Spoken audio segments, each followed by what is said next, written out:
ఇది ఒక homeopathy doctors కి మాత్రమే యూనిక్ ఫ్యూచర్ గా అయిపోయింది అనమాట. మెటీరియలిస్టిక్ థింకింగ్ ఉన్నంత కాలం అంటే ఇంకొక 200 సంవత్సరాలు కానివ్వండి, ఇంకో 2000 సంవత్సరాలైనా కానివ్వండి, ఇది ఎప్పటికీ అబ్సర్డ్ స్టేట్మెంటే. కానీ దాన్ని గుర్తించగలిగేది ఎవరంటే ఒక హోమియోపతి డాక్టర్లు మాత్రమే. ఈ సైంటిఫిక్ లైన్స్ లో చేసే వాళ్ళకి మాత్రమే ఇది అర్థమవుతుంది అనమాట. ఓకే, ఇది చదివినప్పుడు ఒకటి గుర్తొచ్చింది అనమాట. గాంధీ గారి కొటేషన్ ఒకటి, అంటే అహింస గురించి మాట్లాడుతూ ఎప్పుడు ప్రజలందరూ అహింస వైపు నడుస్తారు అని ఒక ఇంటర్వ్యూలో అడిగినప్పుడు గాంధీ గారు ఓ మాట చెప్తారనమాట.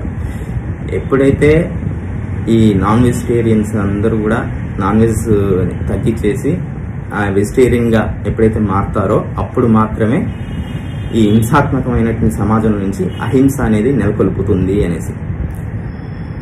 ఈ యొక్క నాన్ వెజ్ క్రేవింగ్ ని ప్రపంచం అంతటా ఎలా అయితే విశ్వవ్యాప్తంగా అయిపోయిందో దాన్ని ఎవరూ తగ్గించలేరు. సో అహింస ఎప్పటికీ నెలకొల్పదు. అలాగే ఈ యొక్క మెటీరియలిస్టిక్ థింకింగ్ వరల్డ్ లో బతుకుతున్నాం మనం. మిగిలిన జనాల్లో ఆ మెటీరియలిస్టిక్ థింకింగ్ పోదు, అది ఎప్పటికీ అలానే ఉంటుంది. సో ఇది ఒక హోమియోపతి డాక్టర్స్ కి మాత్రమే యూనిక్ ఫ్యూచర్ గా అయిపోయింది అనమాట.